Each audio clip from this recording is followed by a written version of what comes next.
میں کوئی غصے میں نہیں کہہ رہا ہوں، میرا انداز ہی ایسا ہے، مجھے معاف کریں، ویسے آپ مجھے پہچانتے ہیں کہ میں غصے میں نہیں کہہ رہا ہوں، لیکن یہ آپ سے پوچھتا ہوں کتنی بدعت ہے شادی کے موقع پہ ڈی جے بجانا؟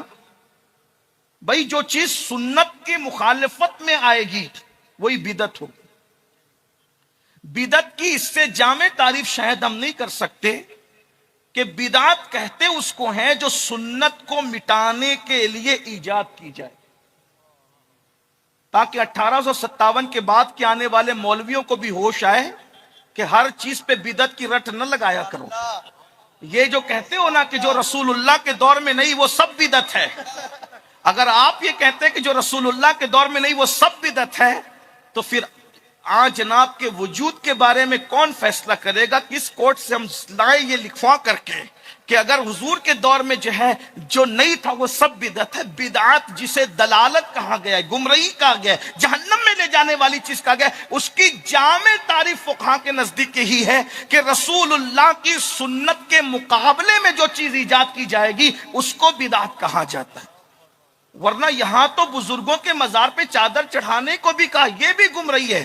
میں نے کہا اگر مسلم کی حدیث سے بتا دوں کہ صحابہ نے چادر چڑھائی تھی رسول اللہ کے مزار پر تو سبحان اللہ، سبحان اللہ، کیا بات ہے، واہ واہ واہ، اٹھائیے نا مسلم شریف، سبحان اللہ، سبحان اللہ، حدیث کے الفاظ ہے قطیفۃ الحمراء، سبحان اللہ، بردہ بھی چادر کو کہتے ہیں، قطیفہ بھی چادر کو کہتے ہیں، بردہ سادی چادر کو کہتے ہیں، اور قطیفہ بیل بوٹے والی چادر کو کہتے ہیں۔ صحابہ کہتے ہیں نبی کے مزار پر بردہ نہیں چڑھائی گئی، نبی کے مزار پر قطیفہ چڑھائی گئی، یعنی جس چادر پر بیل بوٹے بنے تھے سبحان اللہ، ہمارا سرخ رنگ کی چڑھائی، سبحان اللہ، کیا بات ہے، واہ، سرخ رنگ کی چڑھائی گئی۔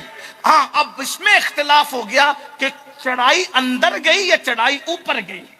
باقی اگر اندر بھی چڑھائی گئی تو بھی آپ کامیاب نہیں، اور اوپر چڑھائی گئی تو آپ بھی کامیاب نہیں، اس لیے کہ نہ آپ اوپر چڑھاتے ہو نہ آپ نیچے چڑھاتے ہو۔ لیکن بہرحال چادر کا چڑھانا صحابہ سے ثابت ہو گیا۔ اب اپنے اپنے ذوق کی بات ہے، اگر اوپر چڑھانا ہو تو اوپر چڑھا لو، نیچے چڑھانا ہو تو نیچے چڑھا لو، مگر چڑھا مت کرو، چڑھانے کی بات ہے، چڑھنے کی بات نہیں ہے۔ سبحان اللہ، بس اتنی سی بات ہے۔ سبحان اللہ، اگر سبحان آپ اللہ، سیاہ ستہ پر بہت ناز کرتے تو ہم سیاہ ستہ سے پیش کریں۔ جس چادر پر اس کے کنارے پر ریشم کا کام ہوتا ہے، بیل بوٹے بنے، اس کو قطیفہ کہتے۔ چیک کیجئے لغت، لغت تو کوئی مسلک کی نہیں ہوتی نا، لغت تو بن مسلک کی ہوتی۔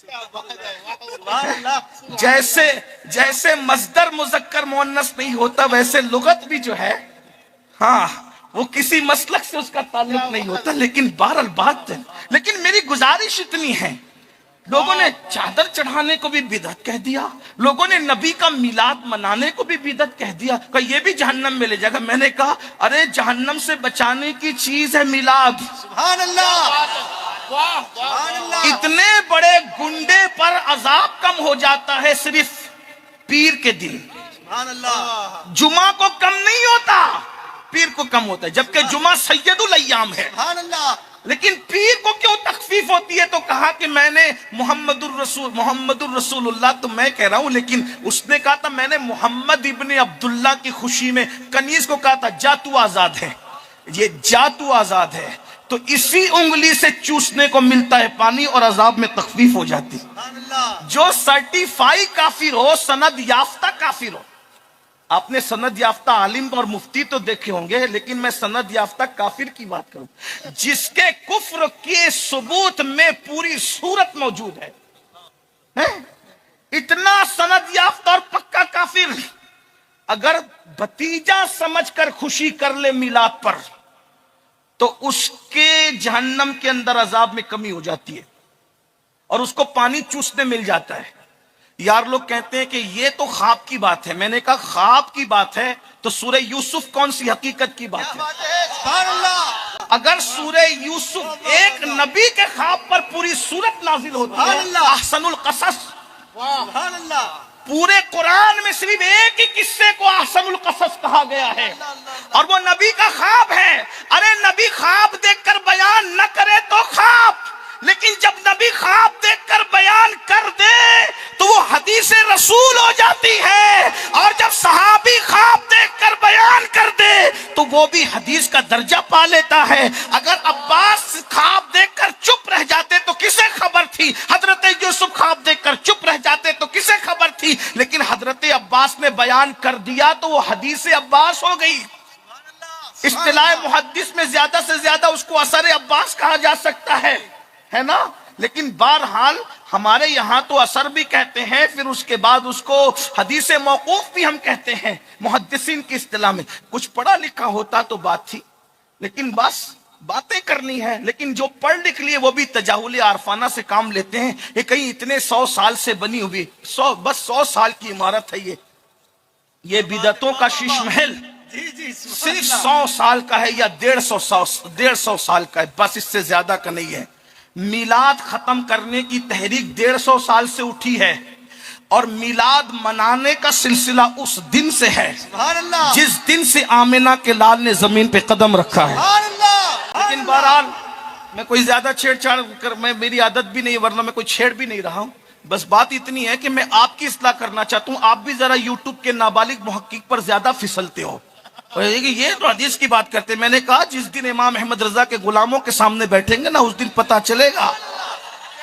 ہاں, ہمارے ایک آدمی نے اتنی کتابیں لکھ دی ہے کہ 150 سال میں اتنا لکھنے میں کامیاب نہیں ہوئے. اور وہ بھی کتاب ایسی نہیں کہ پنساری کو ہلدی کا کھڑا ملا تو چوہے کو ہلدی کا کھڑا ملا تو پنساری کی دکان کھل گئی. ایسا نہیں کہ ادھر سے نکالا اور پوری کتاب بن گئی. نہیں, ایک ایک ورق کی شان یہ ہے کہ اس کی تشریح کی جاتی ہے تو کئی کتابیں ترتیب پا جاتی ہے. امام احمد رضا کے علم کا عالم ہے, جس کے 14ویں صدی کے ایک فرد کی علمی صلاحیت کا یہ عالم ہے. اس مسلک میں امام اعظم کی علمی صلاحیت کا عالم کیا ہوگا, امام بخاری کی علمی صلاحیت کا عالم کیا ہوگا. اور جب بخاری اور امام اعظم کی علمی صلاحیت یہ ہے تو جس نے امام اعظم کے سر پر جس کو امام اعظم بنایا نا ہاتھ رکھ کر, پھر اس امام جعفر صادق کی علمی شان کا عالم کیا. جو ہاتھ رکھ دے تو اعظم بنا دے, تو جس کا ہاتھ ہے وہ کتنا اعظم ہوگا نا. اسی کو دنیا امام جعفر صادق کہتی ہے. اور جب صادق کا یہ عالم ہے تو پھر باقر کا عالم کیا ہوگا. اور جب باقر کا یہ عالم ہے تو زین العابدین مظلوم کربلا سید سجاد کا عالم کیا ہوگا. اور جب سید سجاد ایسا ہے تو جس کے سینے سے سجاد نے سینہ لگا کر علم حاصل کیا, اس تاجدار کربلا فاتح کربلا امام حسین ابن علی کے علم کا عالم کیا ہوگا. اور جب حسین پاک کی علمی صلاحیت یہ ہے تو ان کے باب مدینۃ العلم کی علمی صلاحیتوں کا عالم کیا ہوگا. اور جس نے باب مدینۃ العلم بنایا پھر اس عالم ما کان و ما یکون کے علم کا عالم کیا ہوگا. اور کوئی غیب کیا, تم سے نہا ہو بھلا جب نہ خدا ہی چھپا, تم پہ کروڑوں درود.